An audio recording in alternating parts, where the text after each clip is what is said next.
in a moment that sent shockwaves across both the entertainment world and the royal watching community.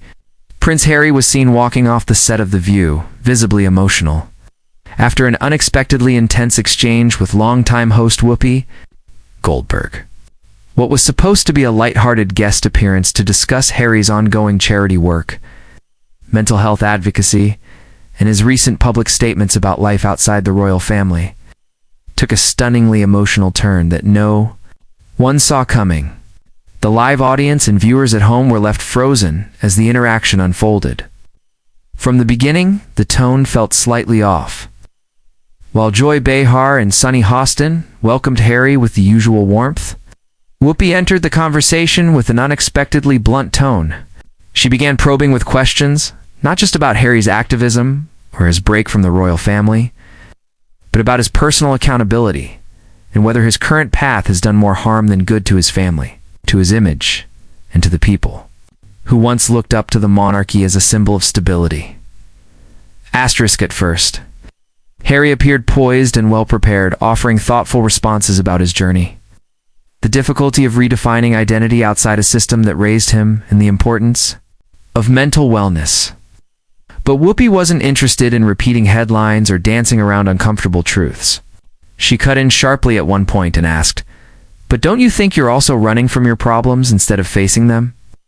Her words hung heavy in the air. The studio went dead silent. Harry blinked, taken aback, and then responded softly that he was trying to live honestly in a world that rarely allows public figures the same grace as private citizens. But Whoopi continued, "Pressing that honesty also requires acknowledging one's own privilege, and whether speaking out has hurt more than helped." She added, "You walked away from the monarchy. But did you walk away from responsibility?" Questions seemed to land like a punch. Harry's carefully composed demeanor began to slip, his voice trembling slightly as he attempted to answer. Asterisk, the conversation turned deeply personal when Whoopi brought up Princess Diana, she acknowledged. The pain Harry must still carry, but questioned whether using her legacy to justify every move was fair to him or to her memory. "Your mother was beloved," she said, "but do you ever wonder if she would want you to keep reliving the pain instead of healing from it?" Harry visibly choked up, swallowing hard, his hands clutched tightly in his lap. He responded haltingly, that he speaks of Diana because her values are what drive him. But even as he spoke, his eyes began to glisten. The audience sat in tense silence, watching what was clearly no longer a typical talk show segment, but an emotionally raw moment playing out in real time. Whoopi, not unkind, but unflinching, replied, "Pain can be power, but it can also be a prison if you don't let go." That sentence hit Harry hard. He nodded slowly, looked down, and took a long pause. It was evident to everyone that he was holding back tears. Asterisk, despite the growing emotion, the interview carried on. But at this point, Harry was visibly shaken. Sunny Hostin tried to interject with a softer question about fatherhood, hoping to steer the tone into gentler territory. But Whoopi again leaned in and asked, "When was the last time you cried in private? Not on camera, not for a crowd, but for yourself?" The question was so sudden and so vulnerable, Harry didn't even try to laugh it off. He simply said, "Probably last night." His voice cracked, and that was the breaking point. A tear rolled down his cheek. The crowd didn't cheer. There were no awkward claps, just respectful silence. The Duke wiped his face with his sleeve and apologized for getting emotional. "It's not weakness," Whoopi said quietly. "It's real." But even with the reassurance, Harry looked like he couldn't continue. He looked to someone off stage, likely a member of his team, and gave a small, almost imperceptible shake of his head. The atmosphere was unbearably heavy, and the hosts realized they had crossed into sacred territory. Asterisk, what followed next was something no one expected. Prince Harry slowly stood up, removed his microphone, and said softly, "I think I need a moment." Whoopi nodded respectfully, and the other hosts simply watched in stunned silence as he walked off stage. The camera panned awkwardly, trying to cut away without dramatizing the moment too much, but the damage was done. The crowd murmured quietly, some visibly emotionally themselves. It wasn't a scandalous walkout fueled by rage, it was something deeper, more human. A royal, long accustomed to the spotlight, had just broken down in front of millions, overwhelmed by the emotional weight of grief, regret, and relentless questioning. Whoopi remained seated, quietly watching him leave, her face calm but reflective. The commercial break came late, almost hesitantly, as if the production team was unsure whether to break the gravity of the moment. When the show returned, there was no Harry, just an empty chair, and an atmosphere of profound silence. Backstage sources later revealed that Harry spent over 20 minutes in a private room calming down before being quietly escorted out of the building without returning to finish the segment. No angry words, no outburst, just a quiet retreat from a moment that became too much. His team issued a brief statement later that day, thanking The View for the opportunity and stating that His Royal Highness was overcome by the intensity of the emotional topics discussed and chose to leave in order to gather himself with dignity. Meanwhile, Whoopi declined to comment directly, but hinted on her social media that her questions had come from a place of deep respect for the truth and for healing. The internet exploded. Videos of the moment Harry teared up flooded TikTok, Twitter, and YouTube. Some praised the vulnerability, calling it a breakthrough in destigmatizing male emotion and trauma.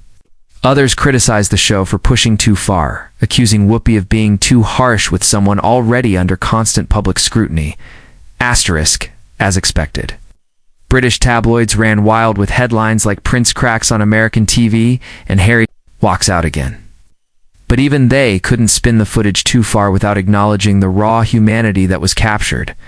Mental health professionals weighed in, many saying that such vulnerability on a mainstream platform could open doors for more conversations about grief, masculinity, and emotional repression. Public reaction was divided but overwhelmingly empathetic. Even critics who had previously dismissed Harry as seeking attention were struck by the sincerity in his breakdown. Meanwhile, The View's ratings for that episode broke records. The network scrambled to manage the unexpected viral attention. They considered pulling clips from replay to preserve Harry's dignity, but ultimately left most of the segment online, framing it not as drama, but as a critical moment of emotional truth. The royal family, as always, remained silent. But insiders say Prince William was shocked and saddened after watching the clip, feeling deeply conflicted about the public unraveling of his brother. Meghan, on the other hand, reportedly supported Harry's walk-off completely and privately, thanked Whoopi for allowing Harry to speak without filter even if it hurt. She allegedly told friends that Harry has carried the weight of silence for too long, and sometimes emotion is the only way to survive. This sparked renewed interest in Harry and Meghan's mental health foundation, with thousands of new donations pouring in overnight. Whether intentional or not, the moment on The View had reignited global conversation about the emotional toll of fame, family pressure, and generational trauma. It reminded people that even royals bleed, even royals cry, and that in the end, no amount of tradition or title protects you from the pain of your past. Whoopi Goldberg faced both praise and criticism for her role in the moment. Some called her bold and necessary, holding powerful figures accountable in ways that journalists often fear to do. Others accused her of crossing lines and re-traumatizing someone who has already been through more than most. Yet the show stood by her, releasing a statement that The View is a place where hard conversations happen. We respect all of our guests and honor their truth, even when it is painful. The discussion that followed was bigger than Harry. It became about emotional boundaries, the right way to question someone about trauma, how much space public figures should be given to process their pasts without constant interrogation. Social commentators, psychologists, and royal historians took to every platform to dissect what that single tear meant in the grander context of royal legacy and personal recovery. As the noise around the event began to settle, Prince Harry remained quiet. No follow-up interview, no apology, no public breakdown of the moment, just silence. And perhaps that silence spoke louder than anything else. For a man who once lived under the constant shadow of cameras, for whom every smile, every misstep, every word was dissected endlessly, this moment wasn't about escaping attention, it was about reclaiming humanity. In the days that followed, many called for more grace, more understanding. and more space for people leaving public ones to break down without shame. The View may have sparked controversy that day, but it also sparked something deeper, a reckoning, with vulnerability and a reminder that even princes have limits. Whether Harry returns to another talk show or chooses to retreat further into privacy, one thing is clear: what happened on that stage wasn't weakness. It was honesty, and the world was forced to watch and, for once, listen.